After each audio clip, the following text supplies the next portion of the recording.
All right. Moving on to Nicola Willis. Yay! Let's go, Nikki Noble. Gonna answer questions about the budget. Let's go. Can she do better or worse? We should have had scorecards to hold up. Oh, actually, I have a notepad here. So do you want to give David a score? You know what? I'm grabbing a pen. Me too. All right. So I got to rate. All right. Overall, how would I give? We're going 1 to 10, right? 1 to 10. Yeah. I mean, is this overall expectations? Overall, like how one should perform on Jack Tame, or? Well, I feel like it could be a bit of both. You know, like how should a minister of finance be prepared and perform, given that this is something that has been very well planned. She's had plenty of time to write notes, to practice her PR spins. So, like, I think we should judge her on the David Seymour first? Oh, what you mean? Just give him an overall score. Overall score in that last one.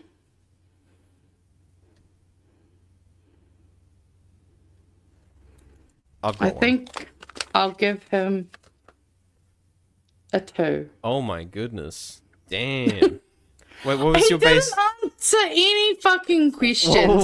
He filibustered so much. And he had maybe half a point here and there throughout the whole thing. And like he said, he's been doing this for 10 years. Yeah. He knows Jack Tame. So he should have been able to actually answer some of these questions. Like you said, he should have been across some of those numbers that he had. You're probably going to hate my score then. It's fine. Well, your score can be your opinion. I will explain mine. I've given a 4. Oh, that's backwards. Yeah. But that's so... Yeah. Look, and my basis on that score is, firstly, it's Jack Tame. We always expect some kind of tough wriggliness there, whether they probably caught off guard with some questions. He rambled quite a bit. He managed to deflect and distract. There was that awkward bit where he was just silent. And he was like, okay. That awkward silence was so... But yeah, overall, I would say his performance was pretty much abysmal. It was probably not the worst, which is why I'm not giving him like a 2 or something. It's not like... I've seen people perform worse. So yeah, look, we'll see how it goes. Maybe I could have given him a 3. It's a low 4. And maybe I'm being a little hard. To be fair, I was considering a 3. So when you average those out, we're closest. Okay. All right. Let's move on. All right. And you wanted to go by like each question, how she does with each question. Why not? Okay. Why not for funsies? All right. And then we can average that out. Cool. Let's go. We begin this morning with Budget 2026, the third of this term, the last before November's election. Finance Minister Nicola Willis is with us this morning for her gazillionth interview this week. Thank you very much for being with us. To kick things off this morning, we thought a better way of maybe understanding this budget and the state of the books would be to go back to the first big play Nicola Willis made during her time as Finance Minister. Oh no. 2023's half-yearly economic and fiscal update was the first set of Treasury forecasts published with Nicola Willis as Finance Minister. Back then, Treasury said New Zealand was on track for GDP growth this year of 2.8%. Now it says we're on track for just 1.2%, less than half of the original forecast. What happened? Per capita GDP should be growing at 1.5%, they said. But this week, they estimated it at 0.6% for this year. Okay, maybe they fixed unemployment. 4.8%, they said. This week's forecast, 5.5%. Inflation was forecast to hit 2.2%. This week's forecast has it at 4%. And though that spike is undoubtedly mostly due to the Iran war, even before the conflict began, inflation was outside the target band. And 3 years ago... I don't like the way that he said, most of it is because of Iran. Then says that it was essentially only 0.9 that it went up pre-Iran. So, like, what a fucking lie. I mean, first of all. I don't have too much of a problem because what he's doing there is preemptively attempting someone else's argument, which she's probably going to say non-stop in the fucking interview. Oh, like, I'm sure of it. We've been struggling with global events and the Iran war and but when it was 3.1 already, like, going up 0.9 from a war, honestly... Not as bad as I was expecting. And when they ignore fucking Labour's global issues as well. In fact, let me just check. Let me go to inflation. So we had 22. So the election is here. So 4.7. So about 0.6% ahead, was it? 0.7% ahead. Yeah. Yeah. So it seemed like they weren't and it's doing coming too down bad. off of COVID. And Yeah, all the exactly. Which was about 7.2, 7.3 peak COVID, and kept coming down quite nicely. So and then And then it seems interesting. You can't blame the Iran war on those numbers. And one of those was much worse than the other. One of them, literally, the world stopped. Didn't they call it like the year the world stopped when COVID was at its peak? Yeah, something like that. Because nothing was happening. Nothing was happening. No shit, inflation went through the roof. And I mean, people were literally getting like prosecuted for having parties at their houses because that's how unsafe shit was. Except for fucking. Look at you, fucking Boris Johnson. Except for Boris Johnson, did he get prosecuted? I think they did try to take him. I'll double check. Double check. Yes. Oh, cool. He got a fine. Yes. And parliamentary sanction. And he preemptively resigned as MP before the report was finalised. Womp womp. Net government debt was forecast to hit $188 that's billion. not gone down. Today, it's I nearly already knew $4 that. billion higher. I thought they were going to save us campaigned on your money. economic chops over the last 2.5 years during your time Your as economic finance chops. minister. Compared to almost every Treasury forecast, I did the hear lambs economy down. has performed worse. Worse on growth, worse on debt, worse on unemployment, even before Donald Trump shook up the world economy. Why? Well, we Worse on can't control favourability. everything the world throws at us, but we can control our response. And Okay. we have been And your through a response has difficult been period shit. globally. It's simply the case. There's been a trade war. just We've cutting had tariffs everything. imposed on us. There's been a deteriorating international set of conditions. All and of now, our of course, people we're have been experiencing a leaving. fuel crisis. All of that washes up on New Zealand's shores. Now, New Zealand has responded to that prudently, responsibly, and we've continued to Have take we? steps to support growth, to support job creation, to support investment, whether that's our Wait, fast-tracking hold approach to on. big new development.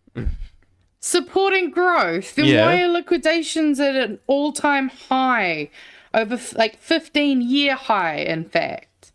That doesn't seem to correlate. That's because the economy is growing so big so quickly that the big That everyone's play- unemployed? I can't figure out some corporate spin right now, but if you give me some time, I will come back to you. With Let me filibuster so let me my brain can fucking think. Well, so by the way, she's kind of looking. Not gonna lie, she looks like Like a duck-faced horse. No, no. I didn't I'm spell- sorry, that one's too funny. She looks like this. The female alien from Oh Mars my Attacks. god! No, don't you dare! How dare! I'm kind of seeing it. I mean, I can sort of see what you mean. Yeah. But not in body, but in face. Yeah. Well, And I just think in it like doesn't help with the hair shape. Her hair, yeah. Yeah, and maybe even the face that's just kind of pulling. It's actually kind of forming a bit of a penis shape. It is. She has a bit of a penis shape. Just like her boss. Or the investment boost tax credit to support businesses to be more productive. We've continued to take those steps, and even in the face of global uncertainty. But yes, I'd much prefer those sunnier forecasts we had a couple of years ago. So let's talk about the return to surplus. And I know I've asked you about this before, but this is an election year, so I think it is important to remind everyone of what you promised. Have a look at this. This is the top line promise from your economic plan in the last election. Fiscal plan, your number one fiscal principle was a return to surplus in 26-27. So next year. If we use Obergall, which is the accounting metric that you campaigned on, we're not forecast to hit surplus until 3 years later. Womp How did womp. you get that so wrong? Well, as Treasury have acknowledged, they got their pre-election fiscal and economic Oh, yeah, forecast blame wrong. it on Treasury. Not eh? my Incredibly fault. optimistic, as Wait, it turns have out. they They put forward their acknowledged that? best professional judgment at the time, but ultimately they got it wrong. It's also the case that in the absence of the steps our government has taken, that deficit forecast would be a lot worse than I'm presenting to you this year. We've been really careful. We've done a lot of reprioritisation, $50 billion worth over 3 budgets That's now. a lot of money and that's in they're order to taking from the respond to the poor. conditions that the world has presented us. So, yes, Things aren't apparently as they we have would have hoped acknowledged they'd be, that. but we have taken the approach and steps that we campaigned on. We said we'd be disciplined, we said we'd be responsible, and we've been that. Hold up. Have they? Hold up. The inaccuracies were primarily driven by tax revenues coming in significantly lower than projected, alongside broader economic growth falling short of their expectations. Oh, yeah, I remember I wonder that what now, happened in actually. 2023. What happened to taxes? Did they stop taxing people? Yeah, wow. I mean, there were a few tax breaks for landlords, if I remember correctly. So whose fault is it? Maybe some for big tobacco even. So Weird. good to see we sacrificed the country's economy for those great reprioritization of $50 billion. I'm also quite curious about that stat. I was trying to do some Googling before we sat down, but like, I'm very curious where all of the 50 billion has come from that they're using that number for, because I would crazy. probably be confident in betting that a majority of it has come from minorities and has come from people who will now be suffering genuine hardship. Yeah, quite possible. So, fuck your reprioritization. Quite possibly. What are we rating this answer, though? Oh, yeah, that's right. I'm supposed to rate this answer so far. Well, with the added information that I just gave, I have an idea. So the question was, what happened with your projection? Actually, just to clarify, what is the lowest we can go, 1 or 0? 1. Okay, just checking. Cool. Actually, let's do 0. Yeah, That why feels not? fun. Why not? People never do 0. I want to do 0. I want to give a 0. That's You want to why. just give it 0. Because it feels like it'll hit harder. You know what I mean? Her face is fucking me listening to her answers though. Like, Just really. I mean, 3 years later than the one you promised in Oh, the we election didn't rate campaign. it. So if Treasury was way off with its forecast then, why should I believe Treasury's forecast in this budget? Well, all they can do is put forward their best professional judgment, and they're You very wouldn't have open lowered in the taxes budget or anything update in the that latest there are budget, downside did you? risks to the forecast that they've put forward. There are also upside risks. There always are. When you look at their forecast compared to the Reserve Bank, they're forecasting a slightly lower oil price track, which has some impact on all of the key criteria. But when you look at a range of other bank forecasts, they're within cooey of where they are too. But it is in the end trying to judge what's going to happen in the Middle East. And really the only people who know that are the Ayatollahs and Donald Trump. So a really difficult It's not environment all to be them, forecasting you in. bitch. It's a question. no, they're the only people that know. They're the Okay. We need to first of all, we didn't do the numbers from the last question, but we can do. Oh, we can well, I do thought we were last doing question and- them at the end. I'm not going to remember all of my ratings at the end. What, you're not writing them down? No. Okay, fine. Can if you want me to. Well, that's what I've been doing, but okay. Well, fine. All right. First question. No. We'll go through one at a time. It's fine. All right. So, first question, what I'm giving her. I got to remember I'm backwards, reversed on camera. All right. Oh. We're doing it the opposite now. Holy shit. Okay, we were really different. I could have I given her a was giving 0. her some credit. Yeah. Mostly because she did technically give some answers. They were bad answers. Okay, I suppose. But she did give answers. Okay, well, okay, sorry. You know what? I should. Although, you know what? I would be fair and knock it down to a 4. Yeah, no, and I'm changing mine now too, based on you gave a good argument, so I've raised her to a 2. Okay, so yeah, no, I love the way that's kind of averaged It down. would have been much higher if I didn't get just that bit of information, because I would have been like, okay, at least she has a scapegoat, she has an out, you know? But after I saw that it was all about lowering taxes, and it's like, you did that, so Yeah. I'm sorry, you have no out. The second part of that question, basically, where she was like, "Oh, you know, it's really up to the Middle East." Yeah. I would give that a fucking 0. Yeah, I mean, Maybe a 1 if I'm being generous. I'm going to, I'm going to give it a 1, because she said a bad thing about Donald Trump. She said it's Donald Trump's fault, partly. I mean, mean, which, you know, fair call. for a It's government nice to hear that's from the National Party since Chris is so exactly pro. that's the only Iran reason war. it's not a zero is because she decided, you know what, there's a little bit of criticism there. Valid. Let it roll. Credibility, though, right? If we go back and look at those forecasts from 2.5 years ago, I mean, they are way off relative to where our economy is today. Yeah. We look at your surplus forecast. I mean, we're 3 years off under that original Overgale measure that you campaigned on. But in delivering this budget, before you spoke about any specific program, when you spoke before the House the other day, you spoke about the surplus. Don't you think it's a bit rich to be blaming our economic performance in one breath on Treasury's forecasts, while at the same time bragging about a surplus that has been forecasted by Treasury in the new budget? No, because in the absence of the approach our government has taken and the decisions that we took in this year's budget, that surplus would not be returning in the forecast period. It would be in the never. And I think it's right to focus never. Yeah, because we would be helping correctly people. describing has been a deteriorating deficit. We will have been in deficit for a decade by the time we get back into surplus. And the point that I'm making is one of relativity. Knows I know that there are many spend money to New make Zealanders money out there is not who are a feeling real that times are very tough a right real now. They have saying. the government No get one out the says money that. gun and Okay. provide some not the money assistance. gun. I understand that. You but spend the money point to I get want to the New never. Zealanders to understand is We need our to make a books are in bingo for her. deep True. deficit, and we need to be correcting that. And the decisions we've Why? taken in this budget need to be seen in that context. Why do we need All to right, be the last correcting that? government would argue that they spent during COVID in order to manage a crisis. Your government is facing crises of its own, obviously most prominently in the form of the Iran war, and you've put in place a $450 Also, million your falling contingency poll fund. numbers. Who decides if and how that fund is spent? The Cabinet will decide, and what we've done is said, look, as you say, Treasury are forecasting that the oil price will come down, things will normalise. But there is the possibility that that won't happen. And if that doesn't happen and prices are to spike again here in New Zealand or to stay higher for longer, I want to look Kiwis in the eye and say, it's okay, the government is ready for this. If further temporary targeted responses are required, we've created a rainy day fund that will allow us to take those decisions. So if prices rainy are to day spike fund. again, if the strait remains closed, do you have projections that say the cost of living situation will get worse than it is today? Well, if the strait remains closed, you'd expect international oil prices to stay higher for longer, and that would have an impact on fuel prices That's here at not home, what he which would flow asked, through into man. inflation. Of course, it's the Reserve Bank's responsibility to respond to that and to manage that through their interest rate track. And Right. you'd expect in that scenario that the interest rate track could be higher than it would otherwise be.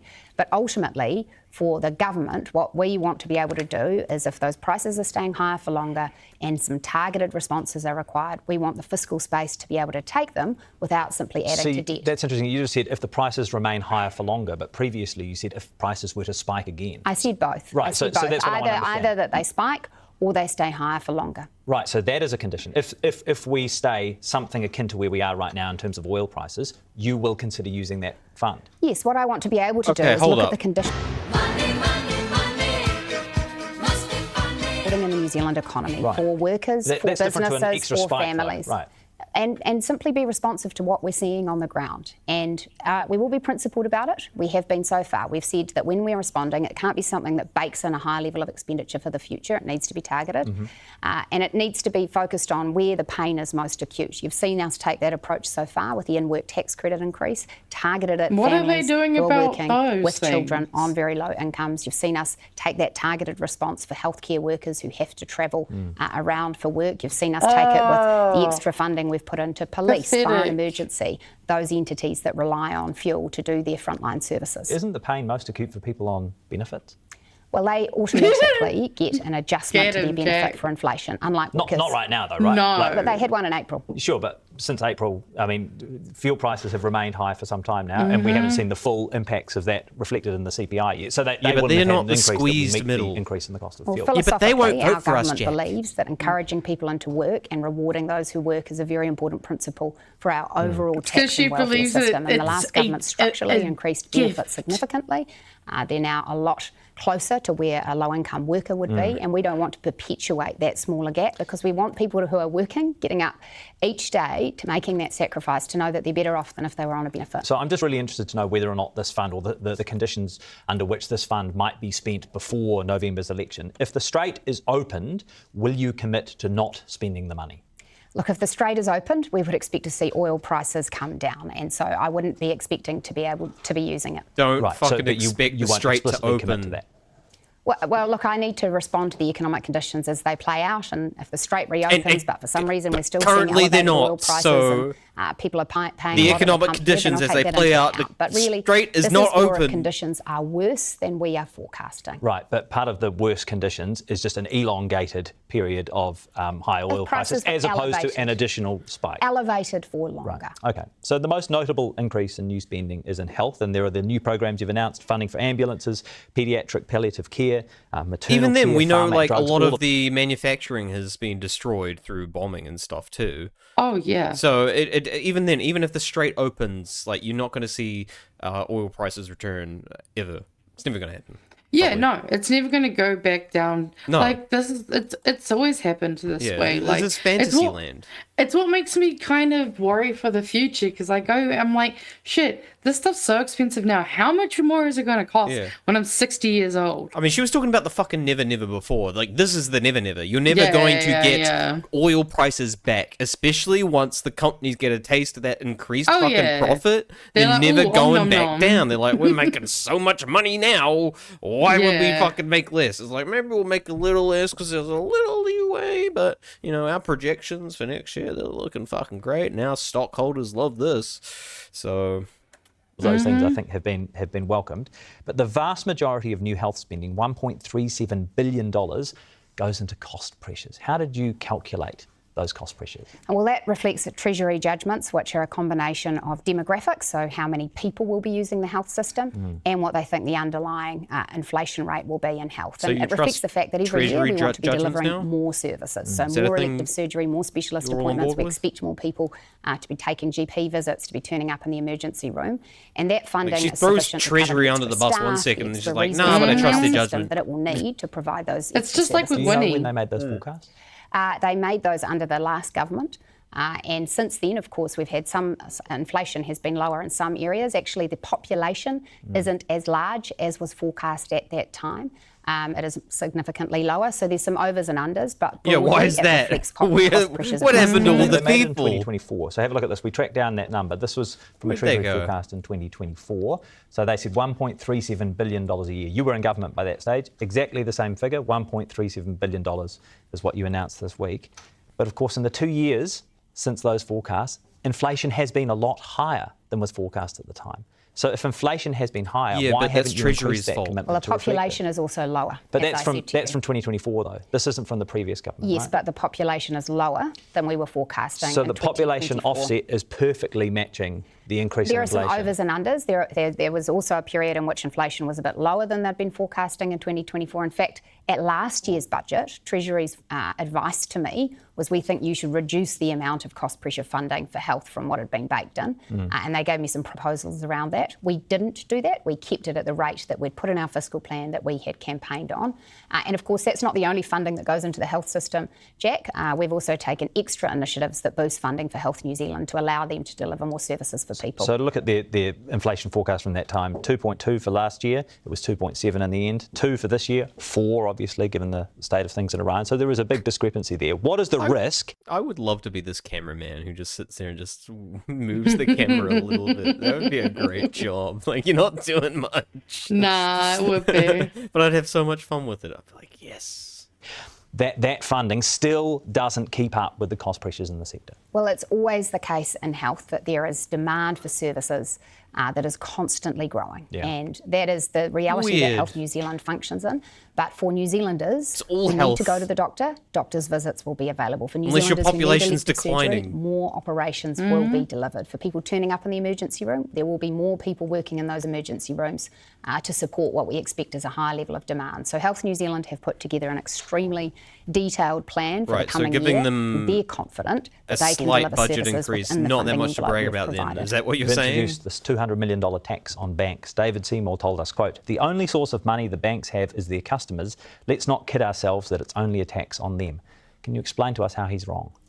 Well, he's right so that is where banks get their revenue from, but what he's leaving out is the other side of it, which is that they do have a choice about how profitable they are.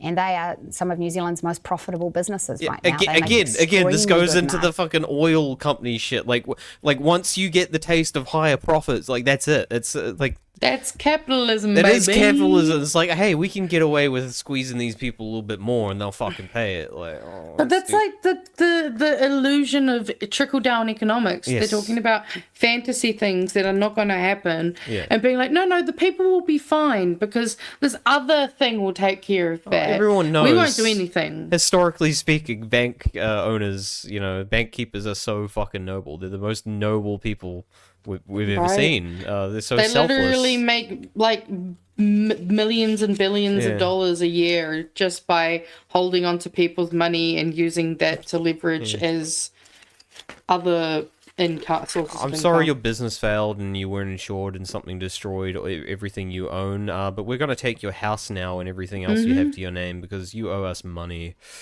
They're great people and they're going to do the right Oh thing. yeah.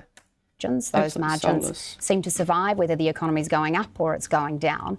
And in proportion to their profits, this prudential levy is tiny. And my view is it would be extremely unwise for the banks to pass it on in any way. to Unwise customers. why? Why? Yeah. Because actually they'd be punishing the people that economic recovery depends on. And let's put it into context. How's This that changed prudential levy, anything they're doing even right if now? it was only applied to the banks, and actually it's going to be applied to other financial market actors, including insurers and others, it would be less than 1% of their total profits. So it's very, very small in proportion to the revenue and profits that banks have. So if they do choose to pass it on, we'll be paying extra to the banks and extra to insurers Well, as well. I think that you've got different banks. They're not going to all do the same thing. You Why do not? have I think that different I New mean, banks. Zealand surely the is- incentive for the banks though is Crazy. to all act together. Because New Zealanders aren't stupid, Jack. And actually, if they see their bank putting on some sort of extra charge She to doesn't reflect think a that. tiny, tiny prudential levy, then goodness me, they should shop around. And what Okay. if all the banks? Yeah, yeah, exactly. What if all the fucking banks do it? Which they fucking will, because they work as a block quite often.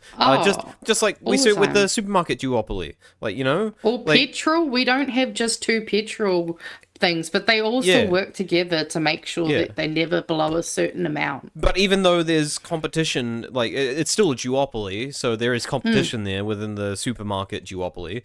You should logically see one lowering prices and that competition, to the lowest common denominator who can get the lowest price and the best deal. But you don't see that because they both know, like, hey, if we keep things high, like, it's beneficial for both of us. We can both make more money. It doesn't really matter, we can have this sort of fake sense of choice and competition and maybe compete in some minor areas, but overall we're just going to keep things as high as we can that people will pay for. Exactly. It's a fucking joke. Well, I would be extremely surprised if they did that, and I will be watching closely. Watching closely? Yes. does Because that mean? What can you do? What can you do as finance Going minister? great with the What awkward regulatory pauses. levers do you have to force them to Well, not I'm to pass looking that very on? carefully at the taxation of banks as a whole. Because when we look at our tax system for New Zealand banks compared to most particularly Australia, where there are exactly the same banks operating, there are some differences in it. And I think, yes, you want to have banks investing in New Zealand. They deliver really important services. They bring cash into our economy. They help businesses grow. All of that's true. But it's also the case that they should be taxed fairly. Yeah, that's not what I asked though. I asked what regulatory levers do you have as Well, finance right now, minister? let's just be clear. Everyone in New Zealand, through their general He's like, "Bitch, I taxation, have is been." paying for the regulatory services provided to banks. In other countries in the world, banks pay for those services directly. So all I'm saying is let's apply a fair principle and do that well. Yeah, I've just asked you twice though and you haven't answered. Ask me what? What are the regulatory levers you have as finance minister to force the banks not to pass that tax on to their customers? Well, we will consider that. You haven't considered it already? Wow. You've introduced a tax without considering what levers you have? Well, there's always the opportunity, Jack, as I'm trying to make it very clear that we can take further action on the banks. So what would that further What action action? Well, we haven't made that decision as a cabinet, so I'm not What- going to what get ahead are- of Then why are we myself. what are talking some of the about options? it?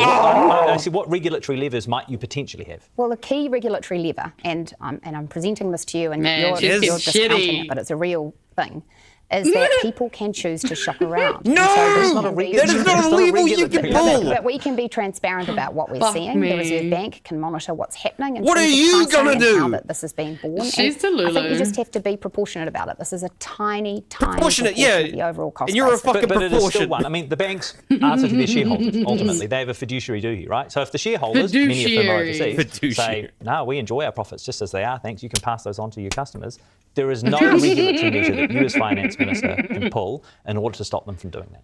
Well, we can consider that in due course. Oh, hell. Just seems Consider it now. amazing that you would introduce this without having considered it already. Well, we have Yes, considered yes. it, and what we have You just said considered. you will consider it in due course. But we have considered it, and we think that the she's competitive drowning. environment in which Right. banks are operating is such that if they're passing that on to their customers in ways that are egregious, people will shop around. That's And what we've and again, considered. if they We've all- also if they all considered raise it, then the other you've two got no things that option. we've considered that I've said Yes, but we'll are consider it. around discounting. One, it is very, very small relative to their overall cost base, and two, that already New Zealanders are paying that charge through their general taxation. We're simply saying, actually, let's have it reflective and proportionate to the costs that banks are incurring. In December, at the last big economic and fiscal update, Oh, that was just a random change to him looking in the camera there.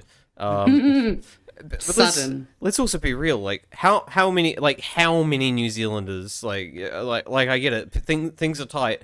Not everyone is that great at financial management and dealing with banking and stuff like that. You see that with all the people using fucking Afterpay to buy their groceries and shit. Oh, for yeah. example. It's crazy. Like, not everyone's that great at these kind of minute details, these minor fees and stuff. So I'm not disagree with her in saying New Zealanders are stupid, but what she's saying is they're going to be financially savvy enough to recognize these minor increases here and there, which honestly that they will hide them so well. I don't think anyone's going to fucking notice them. So I really don't.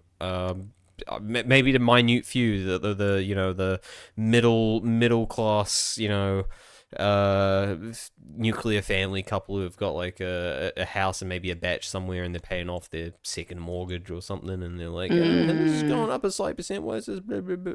You know, they might notice. And so definitely the top 1% will notice, but I don't think your average person honestly is going to notice much. Yeah. Anyway, No. fuck, that was horrible. She just went from She like, was drowning, man. Yeah, like so you, did you consider anything? Yes, we have considered it. It's like, what would you consider? Well, we're going to consider that later. It's Yeah, like, you haven't. we haven't considered it. Which one is it? Pick one. All right. Pick a lane, bitch. Do we want to give that one a rating? I mean, I put up a 0 in the middle, but Okay. I feel like, Well, I gave her a 0 too. yeah, I mean, I think So- I'd have to stick with a 0. I thought you were But thinking about trying I to was- make it a -1 or something. No, I was thinking, but I'll give Jack a 10. Oh yeah, very good. I think he did really well in that part of actually, like, pushing back on all of these things and kind of being backed up by, obviously, you know, he's very well prepared in this one. Actually, I'm going to change it to a 0.1. Now think about it. What? There you go, 0.1. 0.1. Well, because just one thing. She never went, Jack, you're being mean. You're being mean to me. That's very unfair, Jack. Like fucking Seymour my did like God. at least twice in his interview. True, yeah, no, which- he was a little bitch. Like she could have been like, He well, you're was being a very very unfair whiny. interviewer right now, which Yeah, she never yeah, went yeah. there. So kudos there at interesting. least. Let's continue. Finance Minister Nicola Willis defended herself against critics of the government's spending and borrowing record. Do you remember the term you used? It was evocative. You said that further spending cuts risked human misery. Since that update, you've cut billions in forecast borrowing and spending. You've promised to cut thousands of jobs. Billions. So what's changed? Has your tolerance for misery increased? No, it hasn't. And actually, this budget forecasts No, yeah. no, I was new always jobs tolerant to being misery. created. Well, speaking so of, you're I talking think about the, that's- you're talking Misery about the loves population company. dynamics before I've gone and compared But that that is with... new jobs being created. And Yeah, it but puts, the it vast puts in majority is just but it puts population in- growth, but it though, puts isn't in it? context the reductions that we're expecting to see in the core public service, that proportionate to overall job creation in the economy, it is actually small. In terms You of would agree, human though, misery, just on that point, you would agree that the vast majority of those is because of the forecast population growth. well, a growing economy creates more jobs, and this economy is Growing said to be population growing. creates more demand. Well, growth is born by population growth. It's also born by investment, firms deciding to create. Okay, those. hold up. Such a popular phrase. The people are the economy. The economy is people. Like without people, you don't have a fucking economy. You just got a Exactly. fucking No taxes. Ponzi scheme or some shit at that point, essentially. I mean, like you don't see. I'll put it this way: you don't see any fucking churches just running off no people and no donations. You know, you need Oh, yeah. people Exactly. You know, there's They're a reason. the ones that bring the resources. Exactly. You don't see like stagnant churches just being like, this is all fine. You know, you get shit like the fucking Church of Scientology. They're like, we got to get more people in to fucking sucker them in and out of their money and blah blah blah blah. Because you get more people in, the economy grows. You get more money. Like, duh. Like you're the finance minister. You should know this. It's economics 101. Exactly. It's frustrating and just makes her look dumb. Also, to be fair, I think you could kind of tell she's like a little bit flustered now, especially from off the back of all that other stuff. You can kind of feel like this. Anyway. Jobs. Human misery. So if you go back to the context of my remarks, it was the Okay. taxpayers union saying actually they should be zero budgeting. And the point that I made there was the way they want to do that is removing all of the in-work tax credits, all of the working for families system that supports low and middle income working families. That would be a dramatic reduction in income for many, many families across the country. And my position was no, I'm not going to do that. I think that's unreasonable. The alternative that our government has been sticking to is to continuously be reprioritising, to find savings, to take some tough choices, such as getting rid of the fees-free policy for tertiary students. And by doing that, we can chart a path back to surplus, and that's what we've done. So between 2023, when you took over, Here's something that was apparently one of those tough choices. I'm not sure if you actually heard about this decision, but so the foreign investment fund regime, like you know how there's a threshold essentially, for offshore investments. They doubled that before it starts getting taxed from 50,000 to 100,000. Fucking hell. So that was one of the tough choices that they had to make. Yeah. I mean, it is a tough choice because that's taxpayer money that they're not going to be able to utilize. Free education or letting people hold more money offshore without being taxed. Which is funny because they also had a bill that they passed last year. Or was it the beginning of this year? I don't know. But it was around money laundering and counterfeit crime, basically. So-called making it better, but it just honestly seemed like it was making it easier to do those types of crimes. in the end of Treasury's new forecast period, net core Ask crown Craig debt is Rennie. forecast to increase $91 billion, $91,000 million. If you look at gross debt, which is what we pay interest on average, you're on track to borrow more than $17 billion a year over 2 terms. Grant Robertson borrowed $15 billion. So you're out-borrowing Jacinda Ardern's government. If further cuts and tightening is the solution, so bad should you have moved sooner? that she needs to borrow Well, more. we did move soon. In our very first budget, Except we that December to delivered- now has changed massively, right? You yourself have said you've taken $7 billion in forecast borrowing out of your Correct. projections since December alone, That's which right. is an acknowledgement that you think this is the path to economic prosperity. So why didn't you make those cuts sooner? Well, we did. We delivered $23 billion worth of savings in our first budget, $21 billion in our next budget. And you're still borrowing more than Grant Robertson. Well, that's because I'm paying an interest bill each year, Jack. Yeah, but they did so bad that she needs to borrow more. I'm paying an interest bill each year, Jack. No, we saw that was tiny. 4 times the discretionary spending I see. I'm So- doing in each budget. And so that's he because didn't I'm have having any pay off interest the to debt pay. mountain left to us by the Is last that what you're lot. saying? So he started debt. So we started at zero debt, did we? Is that how it worked? We Well, must have that's how started she's at zero implying. debt, and suddenly Grant Robertson's made all this debt. Now we're having to pay interest because there was no debt before him that he was having to pay off or anything like that. So he wasn't in the same position as she was. Totally. No, that's yeah. It's the simple maths of it. It's also the case. No, it's as not I the simple highlighted, maths of it. You at make the budget, maths that there are costs simple across the 'cause you're a economy that are fucking increasing. simpleton. Superannuation bill You're this year alone speaking will to increase by simpletons. $1.8 billion. So it is not discretionary choices by this government that have added to I'm the gonna spending, but explain what's it like it's a important home is loan. We are charting a path to debt Like you're paying reduction. back By the your uncle's 27-28 loan that's year, now we'll on you see 'cause he's that dead or debt some stop growing. We'll rubbish see like us being that. able to pay down the debt following that surplus. And it is really important, remembering the context here is that some of my opposition colleagues in Parliament, the Greens particularly, I don't know where on earth Labor's position is, but they say just keep racking the debt up. Just keep driving it higher, and we're taking a very different step. Yeah, we will ask them about their policies. I mean, the point is that if you had, for example, announced these cuts across the public service earlier in the term, then we could have banked the savings from that, put that towards the interest bill, over there, and presumably got the borrowing levels much lower. Well, remembering that in our very first budget, we delivered $1.6 billion of annualised baseline reductions for the public service. So that outweighs what we're doing now by a factor of 3 to 1. Right. So it's not as if this is the first step we've taken to bring more efficiency. But you have waited till the last budget. No, we've continued. I reject that characterisation. We've taken. She is stealing. She is stealing all the Luxon lines today. Like let's be clear. This one. Yeah. She's targeted temporary. She bullshit. has taken all the Luxon lines. Well, I mean, to be fair, she's probably trying to line herself up to Roland. I mean, I don't know. I think she won't, but she's probably trying. She might be worse in some ways. Constantly said, take resources out of the back office, drive them to the front line, set targets for what you want to achieve in your education and health system. Don't just write big cheques. Think about the existing money that's there and how you can make it work harder. And it's right that we would continue to add new steps to that plan, and that's what this budget does. I asked you last year if you were still committed to hitting the child poverty targets. You were emphatic. Yes, we are, you said. The Prime Minister said the same thing. This week's child poverty report shows that we're not coming close. Our 2028 target is for 6% of New Zealand kids to be in households with material hardship. Today we're sitting at more than 14%. Having followed your strategy and heard your commitments, why will we fail to hit those targets? Well, there are two. Hold up. We haven't done that question. We haven't read that question. Oh, yeah. So we need to rate that question. What was the question? That was what I was just trying to think. Because her answer, it was debt. It was all about debt. Oh, yes, yeah, there it was. Yeah. Oh, yeah, trying to fucking...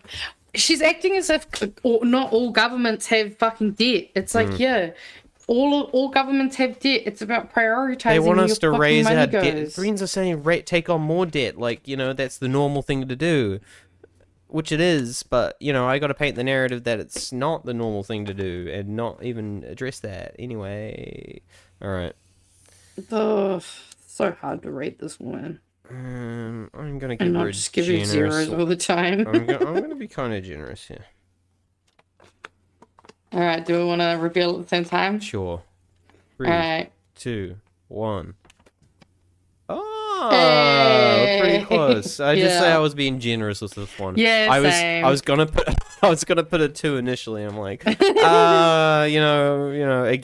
you got the whole. She's not being you're mean, Jack, or any of that kind of stuff. She's at least giving semblances of answers. Something that seems like it could be an answer, but even though they backfire almost immediately. Yeah, that one wasn't as much of a mansplain, filibuster kind of. It was very short and answer. sweet, Yeah. All right. She's just really bad at this. Yeah. Now we're on to child poverty. Sets of targets. There's those set very ambitiously by the last government, which is the 28 ones you refer to. Oh, they There's set it our ambitiously. medium-term targets, which we are closer to. Yeah, and you there brought the is a targets down. We're You closer. made the targets easier. There is a statistically significant improvement we are gonna in make child it. poverty. I am determined we are gonna make it. Fucking a year later. We're closer than the other guys were. It's like, well, that's not what you said a year ago. Okay, you didn't say you were gonna be close. Said determined you were going to make it. Passed this year as a result of the in-work tax credit for low-income working families. But ultimately, our government's philosophical belief is that the way that you alleviate child poverty is you create more job opportunities for families, that actually welfare dependency is not the way. So in this budget, you see us take a specific initiative to invest in extra support for sole mums. Because what would kids get out of welfare? If we take those, sorry to interrupt, but if we take those original targets, the ones set ambitiously, in your words, by the previous government, why will we fail to hit them? What that is a measure of, Jack, is the number of people who are below the top incomes, who are below the median incomes. And it's a proportion that has been proved over New Zealand's history difficult to shift. In fact, if you look at the graphs over time, we're not at the levels that we were in the early 2000s and the mid-2000s. We're at a similar level to where we were under the previous government. But progress, for me, is about getting more parents into work. It's about ensuring that kids get great education, because that ultimately is the way that you break the poverty cycle. And it's also ensuring that our most vulnerable children, I think of those in the state care system, are getting the support and intervention they need. And our government is continuing to progress all of those really important initiatives. How much does child poverty cost our economy?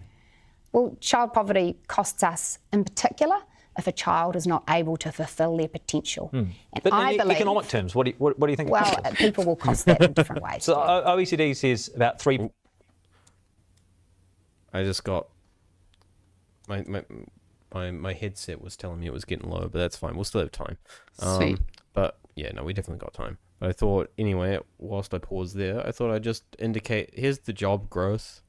Here was the election. Oy vey. Yeah. So we had a really good month there. But that's what bothers me, is that we knew that was coming, because they literally told us they were going to make a bunch of people unemployed. Yeah. Like, that was always their plan. And, like, you know, we've obviously had the more recent layoffs that were announced, which is about 9,000. That goes on top of the 10,000 that they laid off at the beginning of their term. Yeah. Plus, like... Fucking hell. Oh, it's like, ridiculous. I'll admit, at least in the last few months, it's been much better than it used to be. It's actually, somewhat fairly good, I would say. But if someone did the maths and added up all this negative and all this positive, I think you're probably going to see a net negative, I think. Yeah. So. Unfortunately, I would agree. Helping those kids. 3.4% for European and European countries and Canada. So if we were to extrapolate that across our economy, we're looking at something like $15 billion a year. When we talk about the fiscal burden of superannuation, rightly so, we talk about the cost of failing education system, but there are 47,000 more children today in material hardship than in 2022. There we go. In strictly economic terms, if you remove the moral component, why isn't that crisis worthy of a stronger intervention? Well, in terms of material hardship, there are a number of factors that go into that. Our government is supporting the lunch program in schools. We continue to fund that in this budget. You cut the lunch program. God. You made it worse. You cut the fucking budget of the lunch program. And you know what? People lost jobs because you've outsourced to a fucking company offshore to give us cheaper fucking shittier meals that people aren't eating.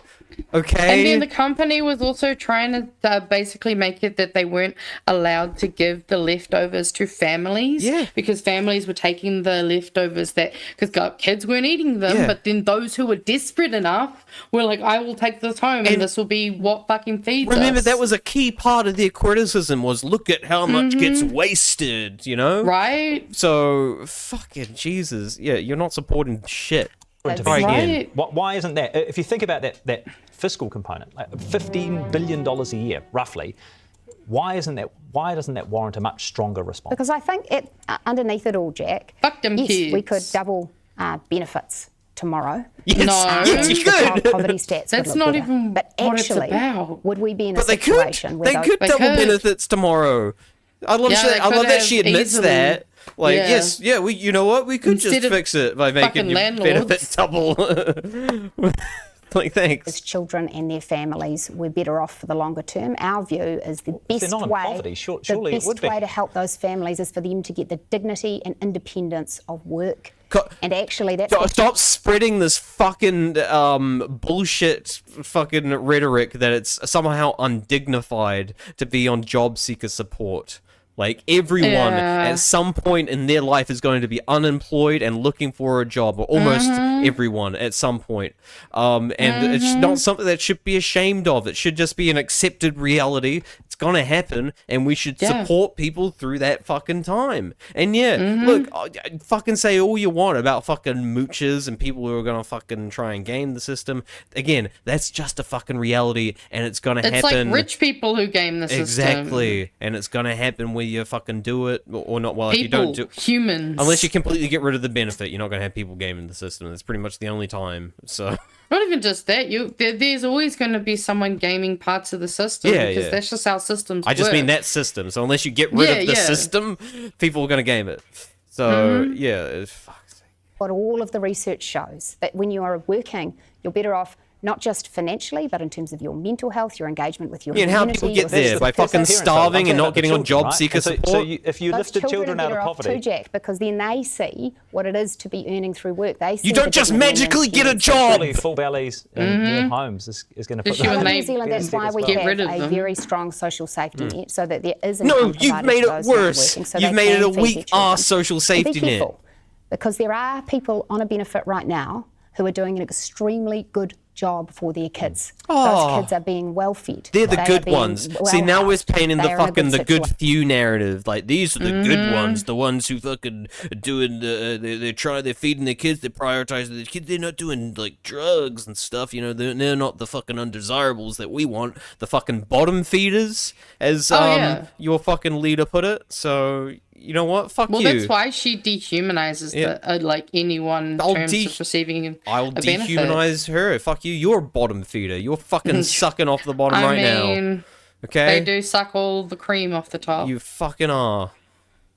So it's wrong to say that everyone on a benefit is somehow not doing enough for their kids. I disagree with that.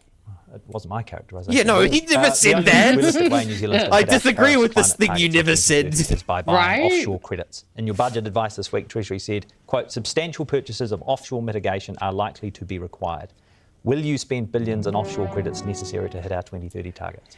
That seems very, very unlikely. I think it would be very challenging for any New Zealand politician to go to the public and say the place we're going to put the billions is into some offshore climate scheme. Right. So just last week, we signed a UN General Assembly resolution, which... That was the question. I think we're going to the last question. So how do you think she did on that one? Oh, God. I feel like that was pretty horrible, to be honest. I think that one was pretty bad, too.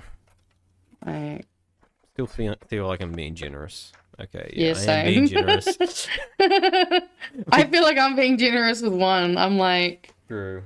I guess maybe a 2 because there was some words that technically meant stuff. I guess if we're gonna play it off that metric. Yeah. But And she did clarify that she's not blaming those beneficiaries who are feeding their kids. So she's just dehumanizing them and allowing her government to ruin their lives. Yeah, you just got to get a job, all right? And we're not going to make it easier for you to try and get a job. We're not going to create the jobs so that you can have one. We're just going to give rich people and expect them to make the jobs. We're not going to help you whilst you're trying to look for the job or make jobs ourselves. We're just going to expect you got to try harder. Try harder on less, please. The free market will prevail. Exactly. Quote, calls upon all parties to the Paris Agreement to comply with their respective treaty obligations. As a country that depends on international cooperation and the rules-based order, what does it say about our integrity that at literally the same time as we are urging countries to meet their Paris commitments, we are openly flouting ours? Well, we intend to uphold our international commitments. There's still Except water. For that 2030 no, but there's water to go under the bridge between now and remember those other commitments you were just talking about that you also didn't meet, like the child poverty targets. So please, can we have some receipts for this one? They lowered those ones too. They lowered the standards and then still couldn't meet them. Fuck's sake. And they've done the same. Remember, they did the same thing with the climate measurement as well, measuring emissions. They've done it with tons of measurements so far. They love fudging the numbers. Fucking useless, and then tell us we're overreacting. They make it harder to get on the fucking housing wait list, and they go, see, we've made less people need houses, and it's like, no, you just make them homeless. Likely. I mean, what I said was unlikely was that we would send checks overseas to meet that obligation. Can you point to any advice that says we will be able to meet the 2030 targets without buying offshore credits? Well, there is still water to go under the bridge. Can you point to any projections that suggest we can hit that 2030 target without buying the credits? If you let me finish my answer, I'm happy to answer it, which is that if you look internationally, we're certainly not the only country for whom there's a gap between their projected emissions and the emissions they set out to be at in 2030. So how the world resolves that within the international framework is yet to play out, and New Zealand intends to contribute constructively to that process. We're continuing to reduce our emissions here at home. We're on track for the targets we set under our own domestic law, the Zero Carbon Act. We're continuing to meet those emission reduction periods. The shame of it is that James Shaw set a far more ambitious target internationally than was legislated for here at home. John Key set the original targets. They were upgraded by the previous government. James ramped them up big time. So I let you answer, but you didn't answer. My question was, can you point to any projection that shows we can hit our 2030 target without buying offshore credits? Get 'em. Well, as I've said, I think that new ways of meeting the targets could emerge over the next couple of years. Right. So no. my question, though, the answer is no. The answer is How countries approach that and what the approach is to meeting those international obligations is yet to play out. We're certainly not the only country in the world in this situation. Yeah, If we but I asked if you could give us a but if prediction. we were some Hypothetically, sort of what's complete gonna happen? outsider, then I'd understand your question. Is But we'd CO2 gonna go down? Is that what is that what you think's gonna what do you think's gonna happen? What? Yep. with a group of understand countries my who are question. similarly challenged. You understand the question. The question is very straightforward. Can Yeah. New Zealand hit those 2030 targets? Is there any forecast that shows we can hit those 2030 targets without buying offshore credits? If there were, I'm sure you would tell us. It's not the point that I'm making to you is it's not a binary between buying I'm offshore making a different targets, point, Jack. credits or Let me make this reducing other here at point. home. What we might find is that Right. internationally, the way of upholding those obligations, new pathways and approaches may emerge. We could Obergall X the targets, as it were. Oh. He said $13 billion a year in extra defence spending is what would be required if New Zealand were to meet All right. the demands he I'm made already in Singapore yesterday. giving her a Is that 0 feasible? for that one. Well, Yeah, we- that's That was a definite 0. That was a fucking 0. Can I give her like a -2? Yeah, well, I would, because like I already gave her a 0 like very very early because she was getting snarky. She's like, "Can I answer the question?" Oh yeah, she was hate that. definitely. The attitude was getting very, very bitchy. It's also the most redundant thing to say. It's like, okay, if you want to answer the question, answer the question. Don't just say, "Let me answer the question." Just answer it. yeah, fuck's it's very sake. patronising. It is patronising. Anyway, and the last question, I do hopefully. think it's right that New Zealand rebuild its defence capability, and we've set out a 20-year plan for doing that. We're investing significantly in defence so that we can advance and protect New Zealand's interests. We're doing that because it's in our national interest, not because the US has asked us to, and we're with many other countries in the world that is challenging to achieve that, but we are continuing to keep our word across 2 budgets now. We've been ramping up that investment. But to get to the level the US demands would require a huge investment, $13 billion in additional spending. Yeah. And given our fiscal situation, is it fair to would it be fair to say that's not feasible in the immediate term? That would be extremely challenging. What we have committed as a government to do is to review our defence capability plans every 2 years in light of international developments and our situation here at home. We will do that in good faith, but you're right, we don't have billions of dollars sitting under the couch. Final question, super. They're giving The them like fiscal tsunami 2.1. bearing down on New Zealand. Obviously, this is going to be an important part of the election campaign. Will anything meaningful? I would have given that one like just a 5 or something because it was just sort of a nothing answer. Well, but- the thing is that their budget's giving defence 2.1 billion, so technically we are putting billions aside for it anyway. Yeah, but at least she at least that one she's just like upfront, Yeah. like, you know, Basically, oh no, we can't do that. Yeah. We'll keep looking at it. We'll review it. Yeah, but Yeah, that's fair. at least like, she was honest, so it's just a 5 for me. Yeah, I would agree. 5 seems fair. Be done to New Zealand super settings and the fiscal pressure those super settings are putting on us right now if New Zealand First is part of the next government? Well, we're yet to have a campaign, and the point that I simply want New Zealanders to understand is that I'd prefer us to set Hold out up. in advance what we want to do with super settings to keep them sustainable, rather than have a government in the future have to do something dramatic, overnight, unplanned, unforecast, unexpected. And it's really clear when you look at the numbers that we've gone from a ratio of 7 workers for every superannuitant to it's going to be more like 2 workers for every superannuitant. So in the absence of any gradual, well-forecast changes, we'll be in a situation where we are going to be using more and more of our tax dollars for super and have less tax dollars for education, for roads, for all of the other things New Zealanders want. And I think that's unfair. There's an element of generational equity here, which is if you and I want to be able to look forward to getting super, we need politicians of today to be acting. All right. Oh Hey, we really my appreciate God. your time. Okay. We look forward to the super policy. Thanks ahead of for the election. word We know salad it's been a there. massive. Is she really just telling us, though, that all she gives a fuck about is what she gets as an old person? I She doesn't give a suppose- shit about anyone. Like, because the decisions that are made now are going to define the lives of the kids and teenagers and early 20-year-olds now. Like, what And a I fucking could've- selfish way to end that. In essence, their answer was just like, yes, we need to do something. It's Well, like- just you know what fucks me off though. When she's talking about that child poverty stuff, I went to look for some stuff, and I found this graph. I've got it shared if you wanna Okay. yeet it up. Sure. You just share your screen, it should just come up. I've already shared it. It's not. Not here. Oh, Oh, no, there weird. it is. Sorry. Oh. That was my bad. It was the now Eh. playing. There you go. Do I need to zoom out? No, you're good. So yeah, basically, obviously, here's 2023. So this is percentage of children living in households experiencing material hardship. So when we still had Labour, it was sitting around 21%, 22% for Māori and disabled, about 28% for Pacifica, and all children averaged out at 12.5%. Since up until 2025, it's gone up 2% for all children. But what really was striking to me is this change for disabled. That's a marked increase for the disabled. And I mean, it makes sense because there have been so many bills that, like, Louise Upston has been absolutely decimating disability supports and the like. So I imagine this would potentially continue to go upwards this year because we've obviously had changes to the Lotteries Disabled Foundation. should just work harder, you know? I know, right? Just be less disabled. Yeah, jeez, guys. You fucking R-word. Yeah, go get a job at a cafe or something.